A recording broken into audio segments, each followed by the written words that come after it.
I'm good. Yeah. So why am I not going to give and do the one thing or one of the few things in life that truly satisfies me and gives me this total fulfillment with being in the hip hop scene, whether that be throwing jams, whether that's spinning, whether it's just being in the community. It's just like it gives me my purpose. You're making noise from when you were a broke boy. Now you are not a broke boy. Crazy thing is, dude, I remember when you first started following me on the Noise of the Broke Boys, and I was like, what the fuck is Noise of the Broke Boys? I was like, first off, I ain't broke, my nigga, so I'm gonna cut you off right there. So I don't know about these broke boy shit, but yeah, I break, you know what I mean? But I ain't no broke boy.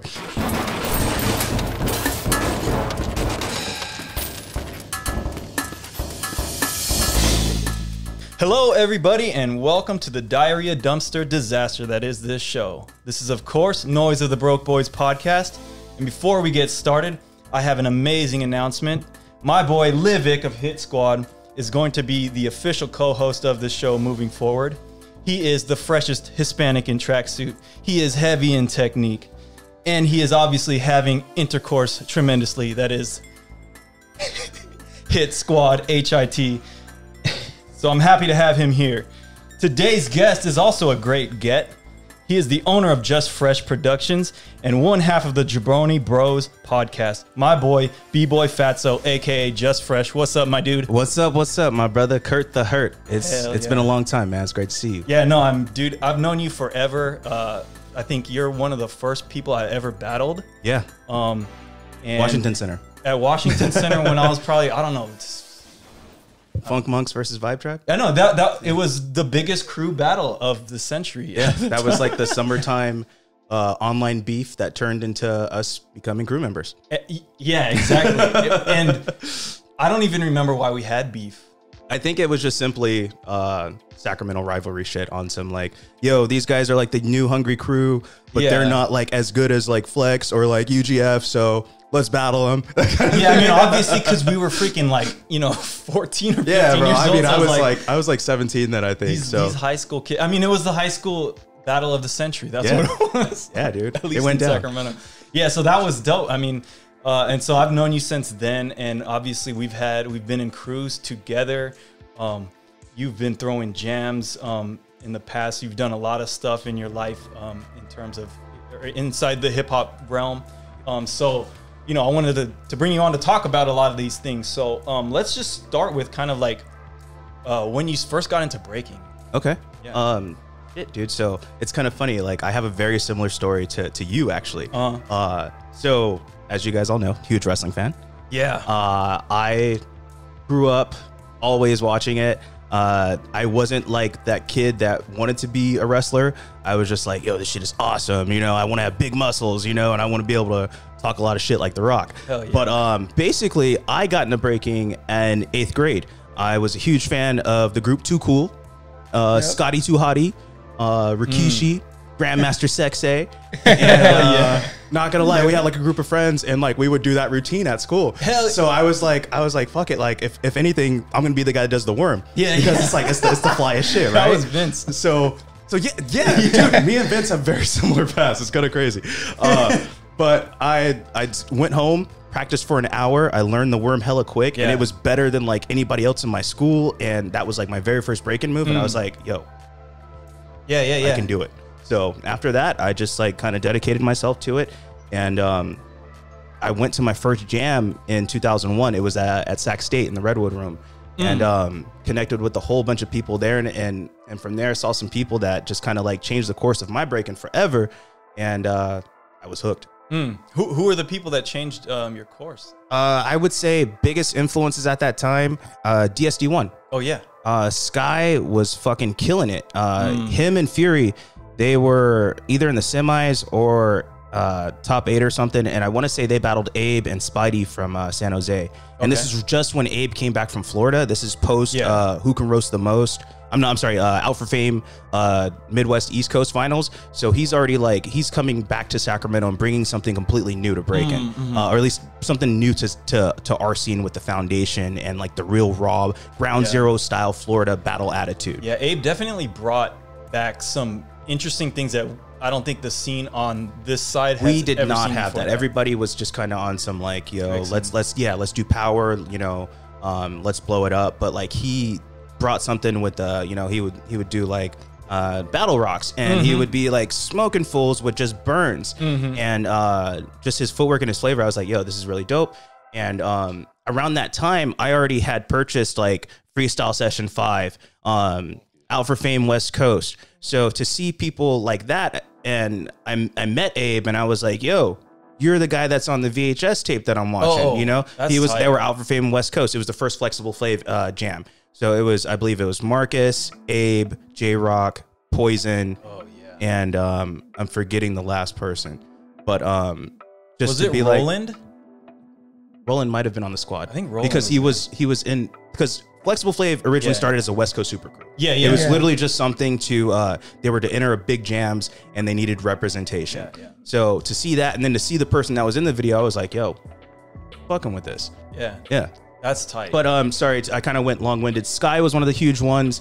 Abe was one of the huge ones. Natron was one of the huge ones. I saw Rivers there from DSD1. I remember Ajax was in the ciphers. I believe Iron Monkey was there. And just to be able to see all that and actually experience it, and I was such a beginner. Like my best move at the time was like a walking handstand into a hollow back. So it's like I was whack. You know what I mean? But just to see it and to see that it's attainable and it's in Sacramento, I was like, yo, I'm hooked. I think the first time I seen you, you had like really deep hollow backs, inverts and stuff. Yeah, that was like my signature freezes at the time. That was that was a long time ago. So you just kind of started getting back into breaking now. Like, I guess what kind of made you veer away from it? Burnout. Now, yeah. I see. When you dedicate so much into something and you start getting heavily involved in like the politics with shit. I mean, so just to break it down, like I competed and trained like actively for about 10 years for breaking. After that, it was just more like, I don't really care about jams. I just want to break. I want to have fun. After that, I mean, I left Legendary Steps. I quit Flexible Flav, and I was more so just on my own path. I just want to break. I want to have fun. I started hosting events. I started throwing events. It was fun. It was cool. And I saw the impact that I had on people's lives. So I wanted to be able to give people that outlet that I didn't have when I very first started breaking. And to kind of cycle back a little bit, my parents didn't always support me breaking. So it was super hard to find activities that not only would get supported and I could do on my own and develop. So I wanted to skate. Like this is around the time when Tony Hawk's Pro Skater was out. Like that was heavily influential for our generation. So first off, there's hardly any black dudes that were skating back then. So at that, now you have to have money to buy the board. You got to have the deck, the trucks, the wheels, all that shit. My parents wasn't trying to pay for shit, like just flat out. They were like, yo, if you want to do something, you got to figure it out on your own. I said, get me a boombox, get me some linoleum. I'll practice in the garage. And that was literally it. That was your escape. That was my way to develop and to put my art out. So with me throwing events, I figured full circle, give people that experience that I had when I really first got into hip hop, so that they can have those moments that give them chills, that inspire them to want to do better, to want to help others as a community. Can you go more deep into like saying, because now you're a parent, and how does that combine with you juggling both things? So honestly, I tell everybody with this: when you become a parent, it's an adjustment. It's not something that you just give up your life for. People have to understand, you've been on this earth for X amount of years. You developed your own talents, your own skills, things that you personally love.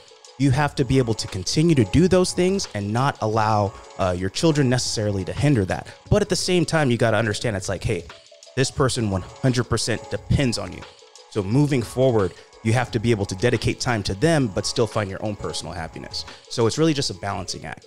Finding, so for example, my kids get mad tired around like 8:30 and I put them to bed at 9 o'clock. If I let them stay up, they'll stay up till 11, but then they're going to be really shitty people the next morning.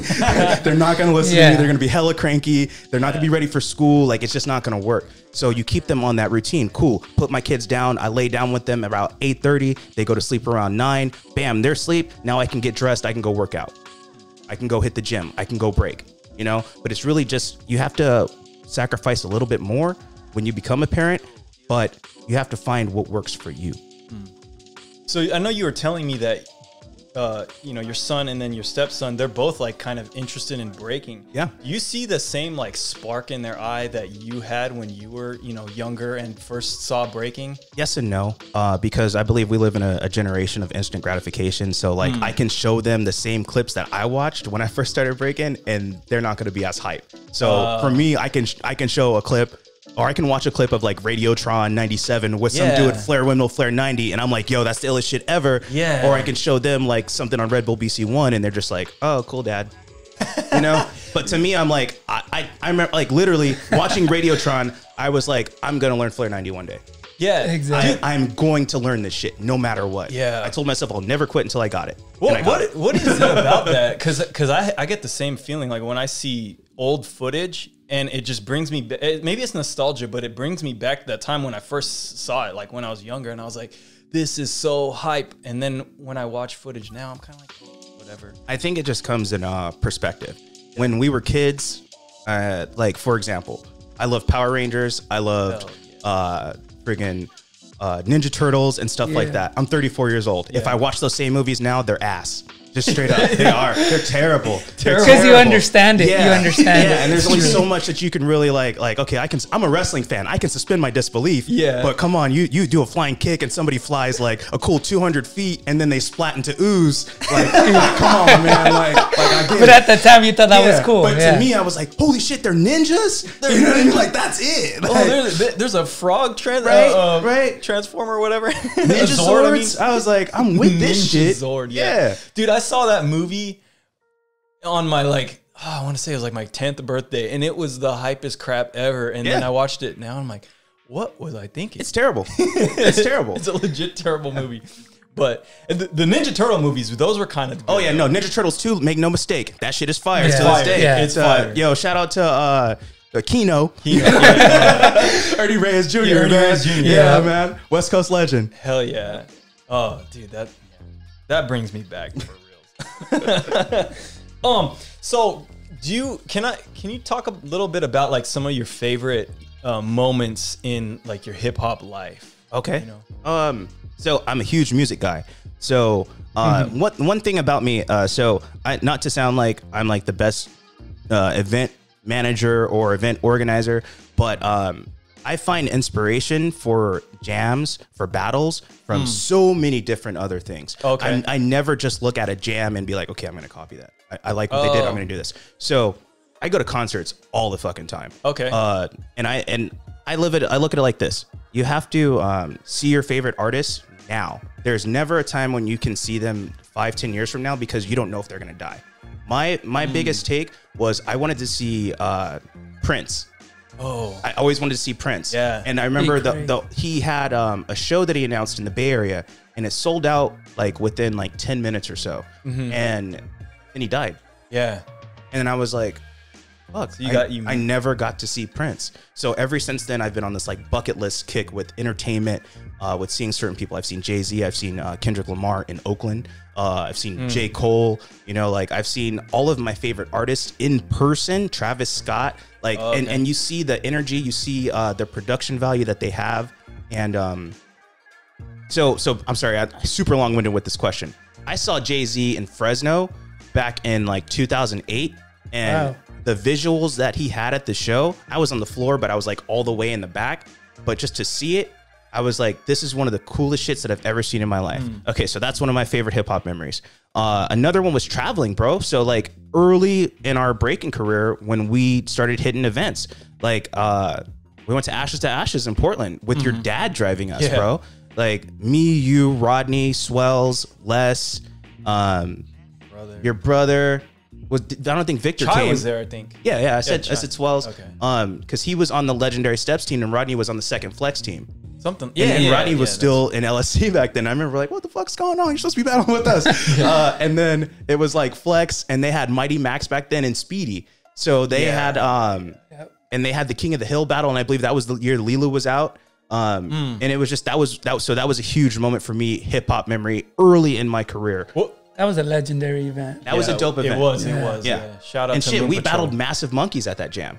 Oh yeah, that's right. And they kind of played us like it was on some because we were like the third Sacramento team there. Yeah, they didn't allow us to showcase until it was a 2-day jam. Yeah. Second day, Massive showed up. They didn't even do the prelims, and they were like, "Okay, well, you guys got to battle Massive." And we were like, "What the fuck are we supposed to do against Massive Monkeys?" So we were just like, "Yo, put up a fight." And we did. Every single round, I remember we threw like dope routines and commandos, and they were trying to talk shit, but like we lost.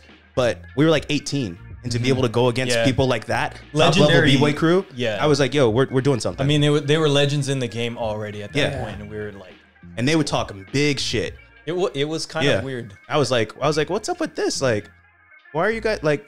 I like you guys. Why are you talking shit? That was kind of a weird situation. Yeah. But no, I learned from there. You got to like harden up. Never meet your idols, bro. If they're never as cool as you think they are, like just battle them. Just battle them. Like. Yeah, I idolize you though, and I met you. You're crazy. There you go. I want to go back to what you were saying about the Jay-Z concert and how you, when you went there, the setup of it like amazed you, and because I know that you throw your own events, or at least you used to throw a lot of events, and now you do a lot of weddings and things. Did you get a lot of inspiration from that, and also? You look at events differently than like a regular person. I would imagine you do. I look at everything from an entertainment aspect first. Nobody wants to go and sit at a jam for 10 hours, seeing the same thing over and over. Hot, no food, no bitches. Like straight up. Like you have to have respectable a balance. Women. I'm sorry, I'm being candid right now. No, I'm just always respect to our queens, but I'm talking about bitches right now. There's a difference. Let's go. So it's like when you walk into, so as now that I'm in the entertainment industry, like as a DJ, I've learned to read like energy, read the room. When you walk into a place and you're playing a song and it's clearly not working, you shift to something else. If there's a room full of like hood dudes, you play hood music. If there's a bunch of big booty bitches, you play music so they can shake their booty. Yeah. So it's like, it's about understanding a balance. So when you go to a jam and it's like 90% men, it's all, I'm the tough guy. I got the illest Indian step and shit. Like nobody cares. Like go out there, be cool, have good vibes, have positivity. And basically from doing other events, DJing in different kind of crowds, and specifically because I do weddings, it's literally like a different group of people every single time. Yeah. You learn to just entertain a little differently. Yeah. So basically when I go to a jam, I look at it like, yo, I'm there to connect and chill, vibe with people, kick it. It's not necessarily about the competition aspect, but it's more so like, yo, let's just have a good time. This episode of Noise of the Broke Boys is brought to you by Free Time. Are there moments in your life? Has there ever been a time? No, those are not questions I forgot to finish. They are legit inquisitions I have for all my listeners. Free time is something that is often overlooked in our lives, but the sum of all our short moments in life happen to add up to many wasted hours per day. In that time, consider how many bread-making cookbooks you could have read, or how many shake weights you could have, well, shook. Next time you have a spare second, consider using it in a more/less constructive way by turning on the Noise of the Broke Boys podcast and dropping us a like. Thanks for your continued support. And now, on to the show.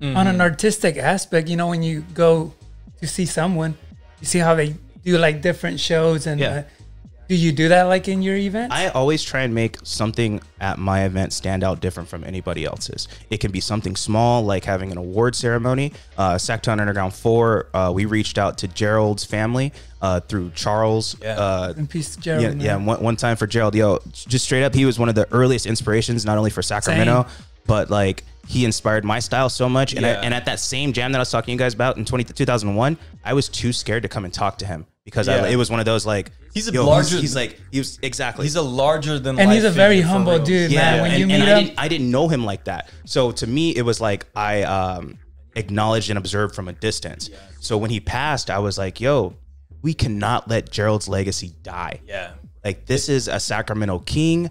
We have to do something. So I reached out to Charles, who was a crew member of his. I told him, can you please reach out to the family? I want to try and preserve this legacy as much as I can. Bam, reached out to them. Another thing that I try and do to make me stand out, I try and bring the things that inspired me. So like I was really into like 90s breaking, West Coast, power moves, blow ups, early 2000s, you know, air chairs, air babies, elbow air flares, you know, just shit like freak show shit, circus runaways. That's the stuff that was heavily influential in the early 2000s. So when I throw a jam, maybe I'll throw a trick battle. Maybe I'll throw a power move battle because it's like, that's the West Coast legacy. We need to continue to uphold that. Granted, if you're great at footwork or not, but it's like, yo, that's kind of what we're known as. Yeah, blow ups. Yeah. So I don't know if I completely answered that question, but always try and like just try and do something a little bit different to add a little flavor to it. Yeah. So when you are trying to figure out something a little bit different, do you look at what other people are doing and then go, I'm going to do the complete opposite? Or do you kind of like... So I always try and go with the flow of things. Yeah. So if I see something, I'm really big on production value. Yeah. For sure. If you can do... Like, why do a jam in 8 hours if you can do it in 3? You know? Definitely. I've always wondered that, except for... Well, if you got people paying $15, $20 to come in, you're already not giving them a place to sit. You know what I mean? Yeah. And now people leave. They don't even stay till the whole jam no more. They don't. You know why they don't do that? Because it's boring. It's monotonous. It's the same thing over and over. After you see like the first showcase battles, you don't really need to stay. Unless you're a breaker and you really want to see like the specific person that you came to see. As a spectator, you're like, cool, I've already seen everything I need to see. Yeah, any event that's structured around a competition, I feel like they really need to focus on putting on a good production for those battles. Yeah. Because really, if someone's coming to see battles, that's what they're there for. They're not really there to see ciphers. Yeah. Ciphers are very important though. Yeah. It's the art. I like the way that Surge has done. I think you've done this too, where it's like you open up your event early and you say, here, we're going to cipher here. We're going to get you all warmed up. We're going to do the prelims in this time. And then at this exact time, this is when the battles start. And if you're there, yeah. And if you're not, too bad. Yeah. I don't care if you have a big crew name or whatever. If you're coming from the Bay, too bad. I got a show to run, and I'm not holding it up for anyone anymore. I like that a lot. Yeah. Damn, I was trying to say something earlier. I kind of lost my train of thought. But yeah. Well, what I was gonna also ask is because I think a lot of battles now, competitions. Oh, this is what it was. I'm sorry. We were talking about the production value of jams. So, what I do to kind of like, and this is just a small thing, I work my brackets. So I put my brackets so that it's based off my experience, what I've seen. Hey, this is going to be a good matchup. I rank everyone from like, if we're doing a top 8, I have everyone ranked from 1 to 8, and I put rank number 1 and rank number 2 in 2 opposite brackets, and then I build them from there to make it an exciting show, so that the number 1 seed will always meet the number 2 seed. Oh yeah, so it's kind of like, hopefully, you know, it's kind of like how the NBA playoffs are a little bit. Yeah, March Madness, all that shit. That makes like, sense. Like you have a seeding and a ranking of everyone, and then from there you decide the hype battle. So that's what I think a lot of people should be doing, at least production value wise. And I think you were the first one to actually do the whole thing that was a tournament type thing, or because that's never been done. I don't know if I was the first, but I just try and like... You're trying something different. I'm always trying to push stuff. Even with the B-Boy League, when we did Kings of the Scene, shit, you guys won that. Yeah. Yeah. My biggest thing was like, everybody's giving out like $100 to a winner. What if I give you the opportunity to fly anywhere, to any jam in the United States? Because my biggest thing that I took away from Breakin was the traveling. The companionship that I had with my crew when we roll out. Some of my best memories I had was when I went to New York with my whole crew. You know, like you were there. Like we battled. Like that's shit that you take with you for life. So if I can give you the opportunity to fly somewhere, like I don't want to just give you a prelim to any jam, because that might not be the jam that you're looking for. But if you can fly to anything of your choice, yo, how can you not take it? Yeah. And what we did was we flew out to Silverback. The very first Silverback. And that was everybody got paid and shit, yeah. moment, dude. That was one of the best jams I think I've ever been. Yeah. And I really wish they still did those, but it's like, you guys had like Ruth Chris the first night and shit, right? Yeah. Yeah. Like that was hype, dude. Yeah. So from entering a jam in Sacramento, you got to friggin' go to Silverback Open. Yeah. Like, look at that. See, it was such a great like experience for sure. Like I definitely endorse that kind of thing. Yeah, because you're giving an opportunity to people that they don't even know who they are. Yeah. They might not know what they're missing too. Yeah. You know what I mean? Yeah. That's the thing. It might inspire them too. Yeah. Yeah. I mean, if you don't know what you don't know, for but then when you get out there and you see it and you experience, it's one of the dopest. Like I said, at Evolution 4, I remember there was graffiti on the wall and it said, "I wish I could give you this feeling," and that stuck with me so much because it's like I want to give that feeling, that passion, that excitement that I get chills on my fucking arms right now thinking about breaking. Like I can't necessarily give you the passion that I feel, but I can give you guys that platform to experience it. I can put you guys in the dope musical environment. I can put some of the best talent that I personally know of in the environment for you to either have to compete against them or have to cipher with them, you know? So it's just like, and I know you're getting back into it. Yeah. Can you talk a little bit about that? So ultimately, not on no like scene savior shit, but there's been a lot of people that have been hitting me up and are like, "Yo, we need you." Just straight up. And it's like, I'm at a point now in my life where I have a really good balance with both my family life, my professional life, and with my creative side. So, I'm able to give back more. I'm able to be like, okay, cool. Like if you guys need me to help with the organization of an event, I'm happy to help. If you guys need me to help judge, or if you need me to give you the resources that you need to get the right sponsors for your event, or how to write up some stuff, or to put up a program together so that it's not just about breaking. Say you like, for example, Kobe, Break Bread. He's trying to do programs for the youth. I was like, yo, why don't you teach classes in the park? Exactly. Let's just do it in the park. You want to get the next generation? Let's hit the kids. You know, so it's just little stuff like that, and just thinking a little bit out of the box versus just being like, "Hey, I'm going to throw a jam." So, I guess when you come back to throwing events, are you planning to like hit with like some new kind of concepts? Because I've been throwing around the idea in my head like that. I feel like the way jams are thrown now is not maybe the best way to do it. I keep thinking about it because we always do it round for round judging, stuff like that. I'm like, where did that even come from? I think it just came out of like, I think like martial arts, honestly, like coming from like Taekwondo tournaments and stuff, how people do the point system, and, you know, 1, 2, 3, bam. Or I think people just take it from other elements. But actually, let me flip this question on you.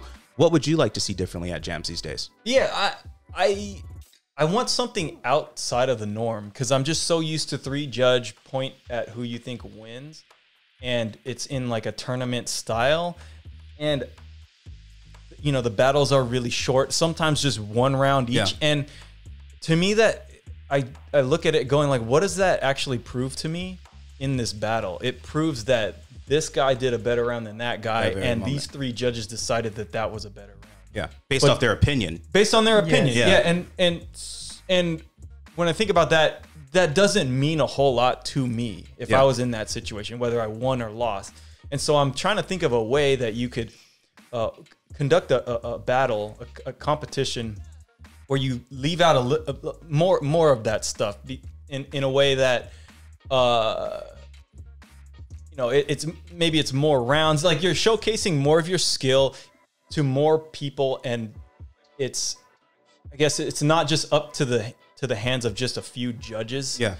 But it's really hard because it's a hard balance to find because there are traditionalists that are gonna be like, oh no, that's not even a jam, I'm not going, or what is this? That's not a battle, that's not a competition. So it's like you deal with all these people that first off, they don't even show up to events in the first place, but they're gonna be the first people to complain online. For sure. I think those people just don't even listen to them. Exactly. They're the vocal minority. They don't mean anything really. But what I like to do, I have like a few concepts and I kind of don't want to let it out the bag just yet, but really looking at our history, looking at what happened at previous events. Like say, for example, you know what I'd love to see come back? The Shark Tank. Hell yeah. Okay. Yeah. You guys know what I'm talking about, right? Yeah. From the moment you walk into the jam, anybody can call you out and basically like whoever is showing and just killing it, like you win. It's not about like how many people you call out or whatever. I mean, like, yeah, they want to see you showcase, but like, you know, you don't have to have 10 rounds. You know what I mean? Yeah, that's the kind of thing I'm thinking of is because that to me is more, that means more in breaking to me. Yeah. And when you just see someone just actively killing it all the time, that to me is a winner, not someone who threw one good round against one dude and 3 people decided that that was the best thing. And even like when we first started breaking, at least for me in the early 2000s, like I used to watch B-Boy Summit tapes, and like that was the best part, was the raw circles, the raw ciphers. So it's like you see the K-Mills, you see the Flow Masters, you know, you see the Wickets, and I'm like, yo, I kind of like this shit more. Yeah. You know?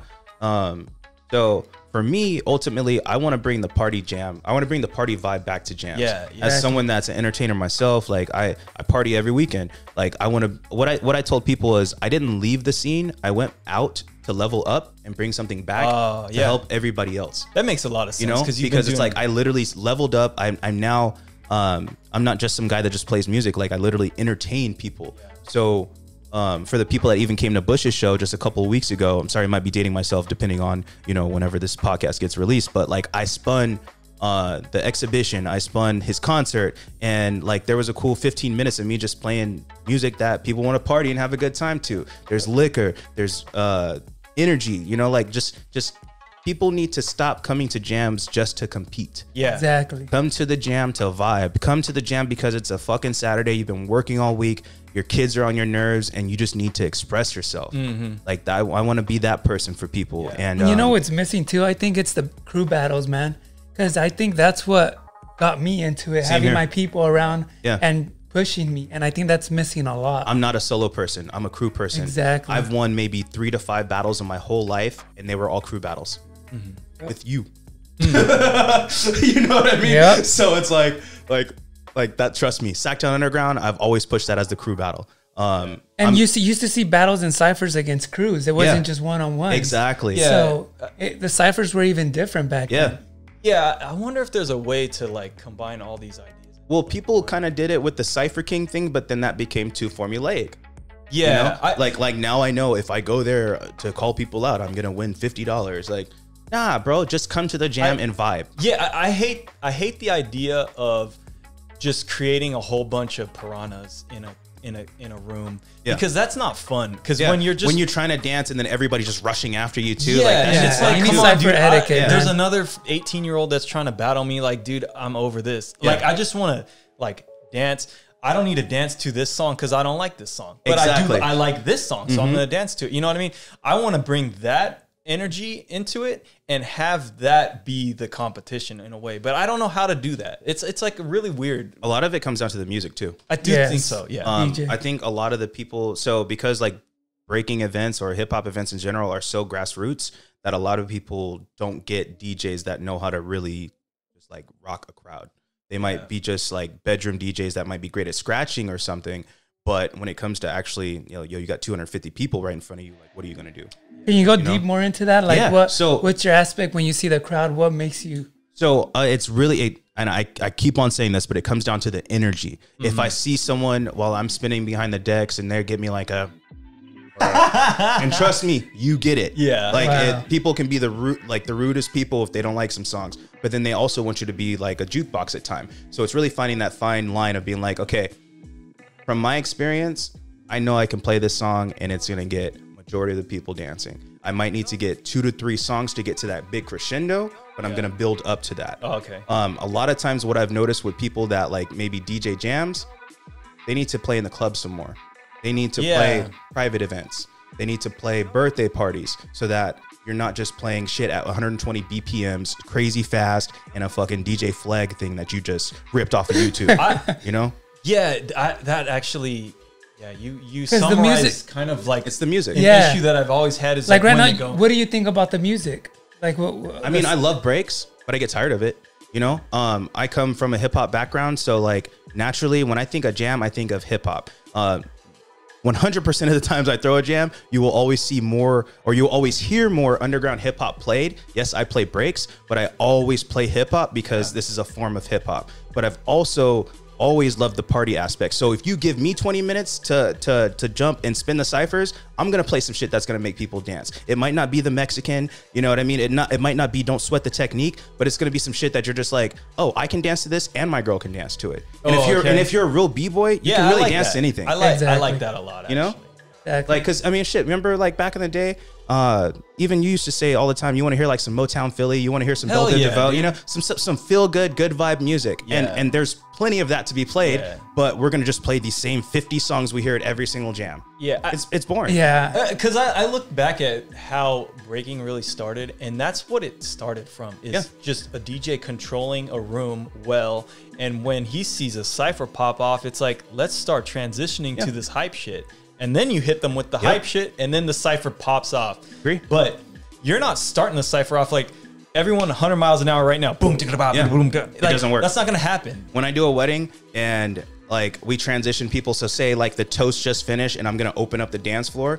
If I play the most hype song first, it's not going to work. No matter how popular that the song is, you got to set people up. You can't just expect them to instantly come out and just give you 100% of that energy. You got to build it. Yeah, so I've been kind of thinking about this idea about like, so you know how breaking is going to be in the Olympics? Yes. And I'm just wondering, like, what if there was a way to just throw a cipher jam, and the people that are watching at home, everything is seen from like a camera, like let's say above, and they're not scheduling battles or anything. It's just this crew is going after this crew, and shit's just popping off on the normal, and you just got these good camera guys that are going, that's a cipher right there that we got to go, and we're going to focus on this shit. And then you're going to get the judges focusing on it. Everyone at home that's watching can see it as well, but you're not intruding onto the vibe of the jam. But then you're going in there and going like, who's winning this battle? And that the guys that win this, they're going to get to move on to the next like cipher room or whatever the hell. Like, I almost think that would be a really interesting concept to have at a jam. I don't know if you could do that for like a regular jam, because you're not going to have this extreme amount of like camera crews and stuff. But I wonder if there's a way to make that happen, you know? I mean, anything's possible. Like, I mean, it's really just execution, having the right team with you. And if you have those resources to do something like that, I mean, shit, a couple of years ago, nobody was live streaming events. And now that seems to be like the norm. Granted, some stuff needs to be underground and not live streamed, because sometimes you just need to keep it within the culture. Definitely. But I mean, what you're basically saying with the idea of just like, yo, let's just float around and let's see what we can catch, like who's catching wreck, and let's promote that. It's possible, bro. It's tough too with copyrights. Like now, you have to put you can't put music. Exactly. It does change the mood. Copyright, I think that shit has kind of fucked the scene up. I think we have to make a separation though. Certain events are meant to be more mainstream. Certain events are meant for the underground. For those events where we don't have to worry about it, we can just play what we want to hear. Those are the underground events. Those are for us. Those are community events. For those bigger ones, where the Red Bull BC ones, where you have to have the non-copyrighted music and all that stuff, there's always going to be that lane for them. Let them handle that. We'll take care of our own culture. Yeah. See, so the whole world of the copyright, to me, it seems like we're letting kind of a corporate mentality control the scene. Because here's my argument for it, is that the only reason a lot of these like produced breaks exist is because we don't want to get a copyright strike because of YouTube or whatever. We're catering to them. Yeah, so you're catering to that. So you're making these things, and now you're making everybody dance to that stuff. Yeah. The culture is structured around the music. So you just structured the culture around a copyright strike. To me, that is like a huge red flag to me that you're doing something wrong. Okay. Because that shouldn't be like that. It's always been the music that controls everything. Yeah. And if the copyright is becoming a problem, hey, let's figure that out on the back end when we're putting it on YouTube. Maybe you got to do something different, or maybe you just got to pay to get the copyright. I don't know what. There's not a real. You're a DJ, so what do you think? So honestly, like how I look at it is like, yo, that's the music industry in general. Yeah. If you sample something that's already been, copyrighted, you're gonna have to get hit for that. Look at De La Soul, who had one of the largest sampled libraries, who they still can't get like their own masters for their own records. So I look at it like this: we can resist, or we can go with the flow. So we know that that's where it's going. This creates opportunity.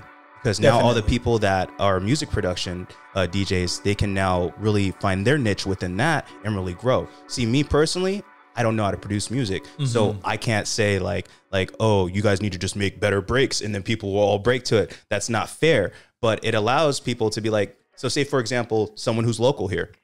I don't want to say anybody's name, but say you produce a track and then now all of a sudden that shit blows up. Now they want you at Red Bull BC1 in Russia. You know what I mean? So it's like, you can either look at it as like, yo, this is a problem or it's an opportunity. I prefer to look at it as an opportunity. I definitely think it's an opportunity for sure. But I hate the idea that it's like you cannot go into this path of music that gets copyright strikes. Because to me, it's cutting one arm off because you have to only use this arm. And I think that sucks a lot, especially when the culture is driven around this music.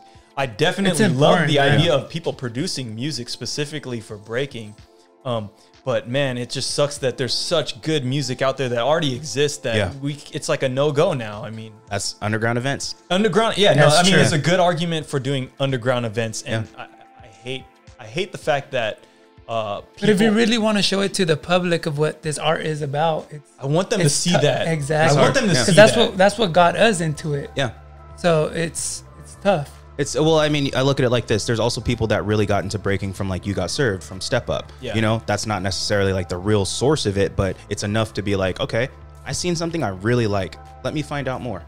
You know? Exactly. And sometimes all you need is just that glimpse. So yeah, it's an obstacle right now, but it's like, yo, if I've never seen breaking before, or if my children never seen breaking before, and I show them the Olympics and they're like, yo, that's really dope, that's enough for them to be like, all right, cool, I'm gonna dig into it. Yeah, that's a good. Yeah, no, sometimes it just comes down to access. Yeah. You see some new shit and you're just like, I like this. I mean, yeah, I guess that's basically how we got into, I mean, seeing Scotty Too Hottie or whatever. Yeah, bro, I'm a wrestling fan. I turned into breaking. Yeah. You know, no, that's a good perspective. Huh. Well, so I know we've been talking a lot about like your jam throwing and your breaking. Yeah. But you're also a DJ. I guess what like got you into DJing? Crazy story. I always wanted to DJ. I've always been like a music addict. I just never had the money as a kid. Oh yeah. Like I didn't grow up super privileged. Like it literally was just like, you got to work for everything that you want in life. So through the first Sacktown Underground, this was March 2012. Yeah, bro, it's 10 years. Wow. 10 years coming up in March. That's actually why. That's a big reason why I wanted to come back and throw another jam. Oh, okay. I wanted the next Sacktown Underground that I do to be the Sacktown 10-year anniversary, which is it's kind of Sacktown 5/10-year anniversary. Yeah, I mean, make it work. Yeah, but I mean, they technically skipped Freestyle Session 9, so you know what I mean. Whatever. But shit. What was that? What were we talking about? DJing? DJ. Yeah. Okay, so sorry. The story in regards to that was I threw the first Sacktown Underground. I did it as a passion, but also I feel like I had something to prove. We were going through times in our crew, and I just recently left Flex, and it wasn't like on no beef shit. It was on some, I felt like there was so much that I could do, and they weren't allowing me to do it, and I didn't want it to be like any more conflict. And I like loved those guys, so it was really hard. But I wanted to throw events, and Abe, the leader of the crew, was basically telling me that I couldn't and that I had to work with certain people. And turns out that those people didn't always have the best interest in mind for me. So I was like, why am I overextending myself when I can do this on my own and do it at the same level? So bam, did Sacktown Underground. Ended up being one of the best jams in Northern California for many years. We ended up having friggin' the fire marshal show up because somebody passed out because the ciphers were so hot. That's how that's the shit that people remember. Bro, people were never gonna stop talking about Sacktown Underground 2 when we got kicked out of the venue. And we had to go to the other venue. Yeah, bro, I had a backup venue like on deck instantly. Shout out to Brandon Greathouse for getting us that. Like, yo, appreciate you. Never forgot that. Freak Show versus California. Yeah, that was NorCal versus SoCal that I had planned and everything too. So it started off with the whole Sac versus the Bay thing. I'm sorry, Sac versus the Valley, but I'm going super long-winded with how I got into DJing.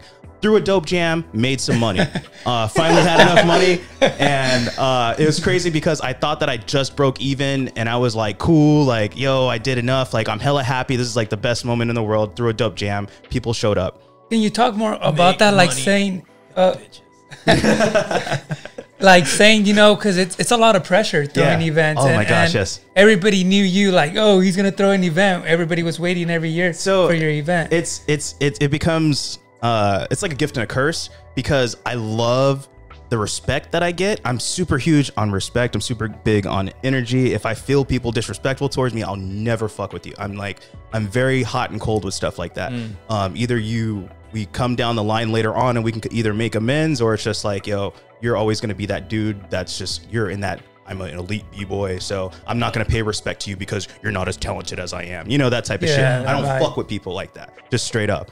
But dude, I lost my train of thought again. The pressure from throwing events is really, it can become daunting, because what started off as just a small underground event ended up costing me $5,000 a year, $10,000 a year, $12,000 a year. And when you're working full time and you're trying to take care of your family and do all that, but at the same time, you have this passion in which you have this chip on your shoulder of being like, no, I'm from Sacramento. We're an underdog city. I'm going to do whatever the fuck it takes to make this be the dopest dance scene possible. Yeah. So I'm carrying that on my back. I'm carrying the load of being like, yo, I just quit this crew. All these motherfuckers are hating on me. I'm going to show everybody how I get down. Got that on my back. 3, carrying a burden of being like, I don't even have a crew to back me up no more. This is all on me now. Before I had 30, 40 people in Flex Flav to be like, yo, we're going to pass out flyers. We're going to hit up these events. Bam, bam, bam. Now it's like, no, it's just you. Start your own team, build it. Did it. Made some money from the jam and was like, yo, I really love doing this. I'm going to do the best that I can to continue this, but only if I can manage it. Once it becomes unmanageable, I can't do it no more. After Sacktown Underground 3, we had Gravity come out. Flexum was in the house. I rented out a venue that cost me over $3,000. Just you know, people don't get this kind of stuff. They just want to come out and dance. But it's like, this is a huge financial burden on me. And I told myself after 3, if 4 isn't exactly what I want, I'm taking a break.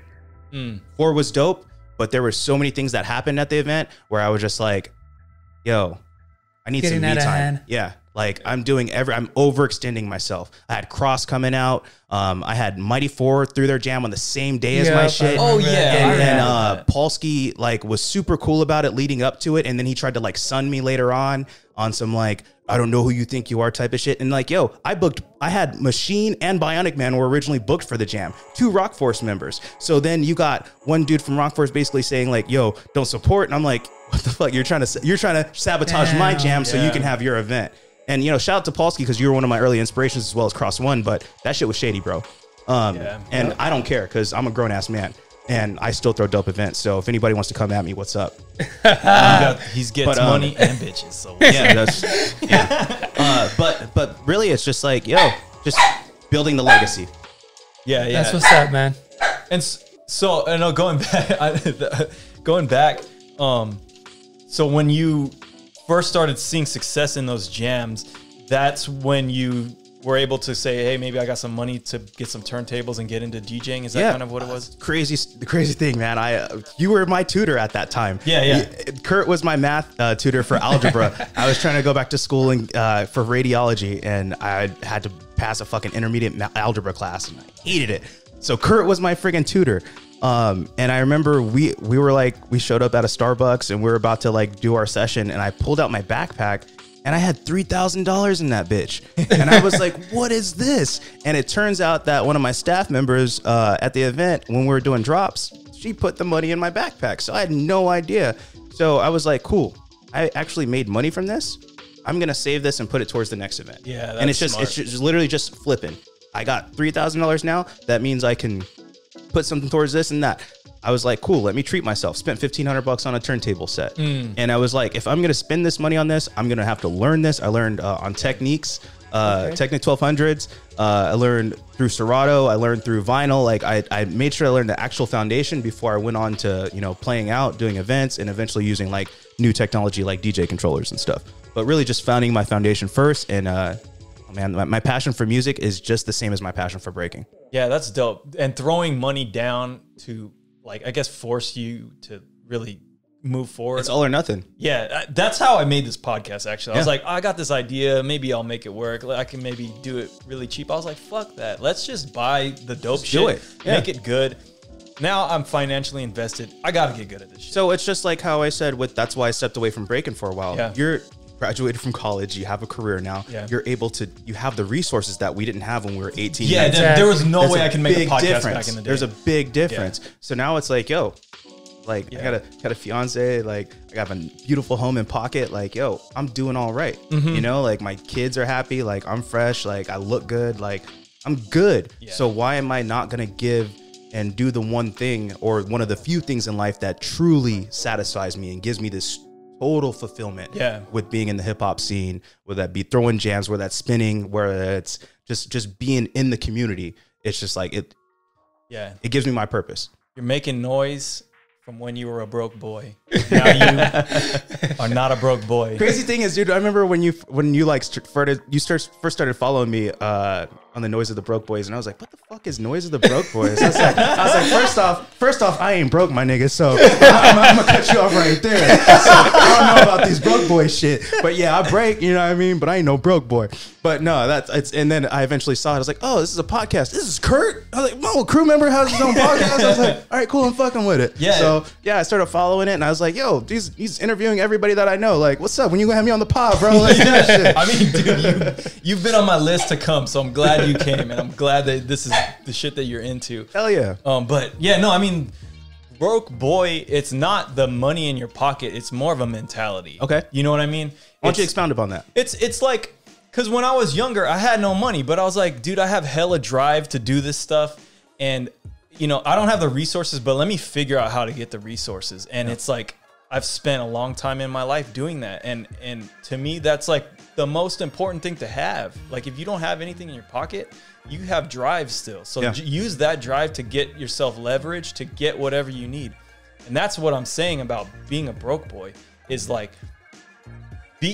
hustle hard, get your shit done, and then you can reap the benefits of it. And that's what I want to promote in this podcast. We used to do street shows just to make money so that we could even pay to get our crew into the jam. Yeah. You know, not everybody had the resources that we had, you know, like everybody didn't work early on, you know? The other thing is that I'm not afraid of being poor. Like, I have money now, but it's like I've been poor before and I was okay. Yeah. I survived. You know, at the end of the day, if I like had no money, I would go hit a street show. Now I got some money. Let's figure it out from there. Yeah. You know what I mean? Like there's a plan in my head to get myself out of that. And I feel like anybody who has drive can figure out their plan. And I agree. That's the kind of thing I want to promote. And obviously, like, you do that in your life all the time. I mean, that's how you become so successful. Yeah. What motivates you? My humble beginnings. My humble beginnings, bro. So a lot of people don't know this. So when I joined Legendary Steps, this happened, I was 17 turning 18. And this is at the freestyle session on the boat at the Queen Mary. Okay. Yeah. So at that time, there was a huge transition between what was going on between Flex Flav and Rock Force. And a lot of the people that were in Rock Force were joining Flexible Flav. Yeah. A lot of people don't know this real story. But what happened was everybody that was Rock Force joined Flex. So when they did the battle, they said Rock Force, Flexible Flav, but it was just Flexible Flav. Yeah. Kareem was in Flexible Flav at that time. And they just had Johnny. Yeah, Johnny was just there to kind of like battle with them. And what happened was there was a lot of drama that happened at that event. And pretty much like Ajax Machine, Marcus, Kareem, and even they were trying to get Morris too at that time. But he was kind of like one of the young, he didn't prove himself just yet. He wasn't as big of a name as like Machine at that time. Yeah. So all those guys left. They left Flexible Flav and they were pretty much like at a deficit. Now to me, that's like the varsity squad.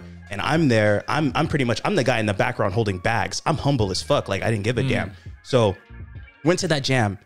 They took basically the young talent from Sacramento and put them as Legendary Steps, the second generation of Flexible Flav. At that time, when I came home from that jam, people don't know this, I was homeless.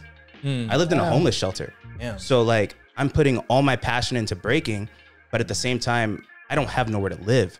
Yeah. So like basically, I got kicked out of my dad's house over some bullshit between me and my stepmom. And she accused me of something that I didn't do. And being the man of my word, like, yo, I didn't do that shit. So if I can't live here, I'm out. And back to you, know? So I wasn't going to take something when it wasn't like, I'm not going to take fault for something I didn't do. straight up. So I didn't have no place to live, bro. And when you come from nothing and you literally start at the bottom, you refuse to go back there. So I'm not, and kind of like how you said, you're not afraid to be poor.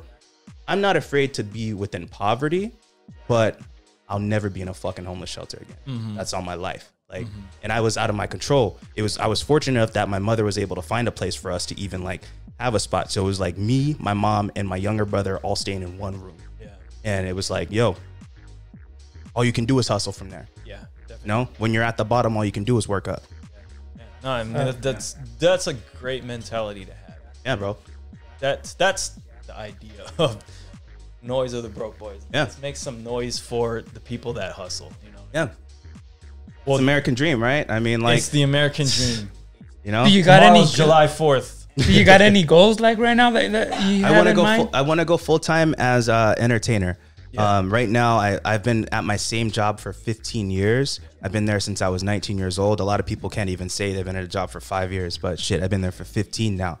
So really, just like I'm mentally drained. It's to the point where like I go to work and I'm doing like my DJ shit at work. And I don't want to lose my job, you know, for like kind of slacking off. I probably shouldn't say this on camera, but, you know, fuck it. They ain't paying attention. But like, someday they will. Nah, shit, hopefully. One of the 3 viewers out there. Hopefully by then, you know, I'll already have like completely full time as a DJ and entertainer.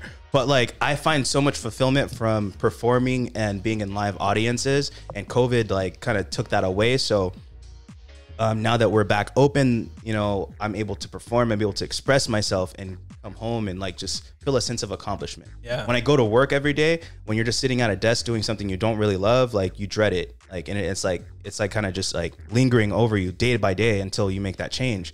So pretty much I'm working full time. And then as soon as the weekend hits, I'm performing at a wedding. And then I come home midnight, hella happy, like pumped full of adrenaline and just being like, all right, cool. I'm tired as fuck, but like I did it. Yeah. Yeah. It. You earned your rest. Yeah. And now I'm at a point where it's like I'm making more money as a DJ than I do at my full-time job. So it's really just like, can I take that risk of like losing that safety net and just going all in as a DJ or all in as like entertainer within itself? But like, got kids, man. You know? So fortunately I have a great partner at home, my fiance, who, you know, gives me that balance, but I'm gonna get there. Yeah, I'm getting there. That's really the goals. I want to hire out my team and get people to work with me so that when I'm unavailable to work at events, they can do it, because sometimes it's like, it's physically hard. My back is sore as shit from yesterday, you know, like, but I'm here, you know, I'm hella tired from performing last night, but I'm here, you know, it's the hustle. The grind.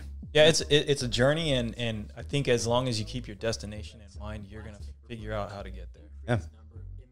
Yeah. So before we go, I know among all the things that you do right now, you also have a podcast called Jabroni Bros. It's a wrestling podcast. You do it with Marty Bush. Can you talk a little bit about that? Because I think that's really dope. Passion project, bro. Yeah. I've always been into podcasting because I do work that boring ass job Monday through Friday. Yeah. I have my headphones in like from the moment I clock in to the moment I clock out. Yeah. So I need stuff to kind of stimulate my mind and to keep me entertained throughout the day. I wanted to start a podcast about 5 years ago, but it came down to either resources or just like having the balls to be like, yo, let's just do it. What happened this year was had all this downtime from COVID, and I was like, I have all my DJ equipment. Why don't I just try and use what I currently have and just make the pod? So for most wrestling fans, everybody knows about the Royal Rumble. It's one of the first pay-per-views of the year, and it really sets up everything that's going to happen, like at WrestleMania, which is the Super Bowl like event for wrestling fans. And I was like, yo, I'm just going to record a podcast. I'm just going to fucking do it. I don't care if it sucks. I'm just going to give it a shot. And this happened like on a Monday, and then I hit Bush and I was like, yo, I'm doing this podcast whether you want to do it or not, but I'd really like for you to do it with me. Yeah. If you can do it, let's do it. Because I've known Bush since 2000, that same Sac State Jam. He was battling the B-boy battle and doing the MC battle. So like that's how we became friends. Yeah. So I've known Bush for like 20 plus years. Yeah. So he's a wrestling fan. We're dope homies. We're old crew members. Let's just do this shit. And I do all the production. I do the notes every single week, and it's really just like putting it out there, just seeing what we can do. yo, in a couple months, we're going to SummerSlam in Las Vegas, and like the fans of our podcast are coming with us. That's hella like tight. That type of shit. Dude, I got no fans on this, but yo, come with me. So it's like, it's little shit like that. Like, it's literally, it started from nothing, for me just doing something in my bedroom and like watching a pay-per-view and being like, yo, this is what I think of it, to now fans are coming to shows with us. That's hella tight. That's dope. It's dope. Yeah, dude, that's hella tight. You guys are going to create a moment, and it's something that you work hard, and now look where you're at. Yeah, like, I would record a pod tomorrow, but found out Bush is in Texas right now, so so I guess we got Shout out to Bush, man. Yo, shout out to my brother Bush. He's always hustling. Yeah, that's my brother from another mother, man. Mm-hmm. You know, like, I'm really glad that I got to do it with someone that is he's funny as hell too, and it's like it's complimentary, because it's like he's a rapper, and it gives him an opportunity to be in front of an audience consistently. Yeah. And then he could showcase his skills. And then for me as a DJ, it's like, yo, when we're doing shows, we're literally doing events now. And now it's like, okay, cool, I'll just spin. You know what I mean? It's like, fuck it, I'm throwing the event. Like, I'll just spin. I don't care. Yeah, you guys got a great chemistry. Like, I'm not too into wrestling anymore, but man, I still like listen to your guys' thing, because I'm like, dude, this is like good. You guys got something good going on. It's entertaining. Yeah, it is. Thank you. And so Shit, people listen. Okay. Yeah. So even your dog listens. Hell yeah, she's getting hype over there. The Brody Bros. The Brody Bros. Yeah, dude. I mean, like that feeling you had. I guess just take a shot and make it happen. That's basically how I felt with this podcast too. Just, hey, we'll make it happen. Figure it out.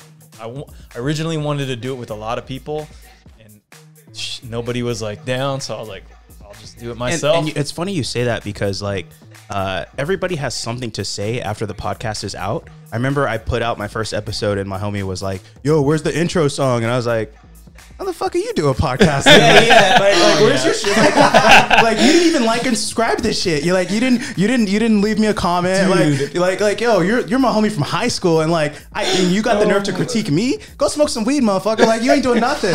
You know, like, and not to hate on my weed smokers, you know, shout out. But like, it's like, come on, man. Like everybody has something to say after you put something out, but they'll never match your effort. Yeah, and they never will. It's a lot of hard work. Yeah, no, everybody has something to say. On the first episode I put it out, I got hella criticism, and I was just like, you know what? I can get mad at this, or I can just take it and build with it. And that's how I did it. And it's like, you know what? It's a learning process. It's a learning really process. Honestly, when he said that, the next episode I had an intro. I mean, dude, I fucking produced. Shout out to my homie Julio. I mean, I like, when people hated on it, I was like, all right. I went and produced my own music for the fucking show. I went and got some more cameras and then whatever, got better microphones, and I was like, all right, we're gonna make this shit work. Yeah. You know what I mean? So, yeah. I mean, that's just kind of. And how are you liking the journey so far? It's fun. It's I think the only thing I really don't like is just the amount of effort you got to put into like editing. Yeah. Just so long. No, a lot of people that have never edited videos don't understand how long that shit takes. This is what I like about learning about a podcast, is that had I had never started, I would have no idea how to edit videos. Yeah. So I learned new skills just from me doing the podcast. Definitely. So now, like, I apply that to like my my DJ shit and even my Breakin stuff. Yeah. So now whenever I do an event, I can now, like, I know how to make a little highlight clip, you know, or now I know how to edit a video together in iMovie so that I can put more of my stuff out. And honestly, like, a lot of times, especially with music, it's marketing. As long as people can know who you are, you can get in front of people, and they start really vibing with you. Same thing with jams. You know, once you become a familiar face, they're like, okay, cool. I know I can support him without question. Yeah, because he throws consistent quality. I'm gonna pay the $20 to go to one of Larry's jams, because I can spend $10 at a local jam and it's not gonna be even half the quality. Yeah. You know what I mean? So it's just really branding, and yeah, this podcast is dope. Yeah. No. It's a hustle for sure, but I think it's the future. Honestly, it's because a lot of artists, like, they put music out and you listen. If even it's like shit, Nas put out an album, I listened to it like twice. But a podcast, if you put out a new episode the next week, I'm gonna listen to it. Yeah, exactly. You know, and it's forever. And I'm gonna listen to the whole thing. You know, like, it's kind of crazy. Like, versus like, if I hear an album, I might listen to, like, there might be 2 songs that I really like. I'll put that on a playlist and I'll listen to those 2 songs. But I ain't gonna listen to the whole thing. Podcast, I'm listening to that shit. I'm interested. Yeah. I think what's great about the podcast is it kind of lets anybody have a voice in a world, and put some ideas out into the world and let it kind of brew. And people can choose what they want to listen to. Yeah. It's not if it's something shit they're not going to listen to, but you know. That's what I like about it. It's like they have there's like comedy people that talk about comedy, people. The crime ones are huge too. Like Exactly. Yeah. So it's motivational, like all those shits. Yeah. And you can learn so much stuff on it. I mean, it's almost like listening to an audio book with cuss words. What I like about podcasts is like, it's like being in the room with homies and just kind of like learning from them. Like there's so many times that when I was young, and I remember just like overhearing my elders, and like, say for example, Abe would be talking to someone at a jam and I would just shut up and just listen to what's going on. And I'd be like, damn. It's good to listen. Yeah. And it's the same thing with the podcast. It's like being in the car with someone on the drive home from a jam and hearing their story. There's so many memories that you can get from that kind of stuff. I remember I had a boss a long time ago that so good at just listening to everything. He always said that listening is like almost more important than talking. And I took that to heart, and that's because I feel like I learned so much from just listening. I agree. Just shutting up for a moment and listening. And so I think that's what makes podcasts so great. So I think it is the future, and it's kind of why I jumped on it. This thing, I mean, there's nothing really in the scene. I mean, there's a few podcasts out there, but yeah, there should be more breaking podcasts. There should be. That's what I tell everyone is like, there should be more. There should be hundreds of these. Because there's so many stories that like go untold. Exactly. And people just like kind of how we were talking about earlier with the parenthood, like people just kind of phase out of the scene. There's so many people that were like inspirations to me that aren't even around like at all. As soon as you have a kid, like bam. Yeah. Done. And the other thing is, what's the alternative? If you don't have your voice out there, who's making the noise? It's Red Bull or like some corporation. And if you really know Breaking, I don't know. Maybe, hopefully, the people that are a couple of people that are there. Like, I'm hoping that the B-boys that are with Red Bull like put the company on game with it, but I don't quite trust that because they have their own corporate motivations. Or maybe they just don't care, Yeah, they might just not care. And someone who does care, like me or you you, like we're gonna actually say some truth, or at least like what we perceive as truth, and let it out into the scene. So I feel like that's why people should have podcasts, because we have more control. The love has the control rather than the corporate has the control. I agree. Exactly. And that's what the scene, we need to control it more. And what we want to do, like even for the Olympics, if we have our own control and put it the way we want to put it out, then we're going to feel it. Yeah. But if they do it how they want to put it out, then we're not going to feel it as an art form. And by proxy, we're going to rebel against it. Yeah. Exactly. That's the struggle. That's what hip hop is in general. Dude, hip hop is rebellion for sure. For sure. So, well, dope, dude. This was a great conversation. Thank you, man. I had a really good time vibing. Yeah, no, I mean, yeah. So do you have anything, to shout out? Where can people find you? So easiest way to find me, I'm on Instagram at justfresh916. If you guys want to check out my YouTube or my all my DJ gig logs and all that shit, you can just search Just Fresh Entertainment. For the podcast, you can check us out on literally every digital streaming platform. We're on YouTube, we're on Pandora, iHeart Music, or iHeart Radio, where the fuck it is. I use mainly Spotify myself.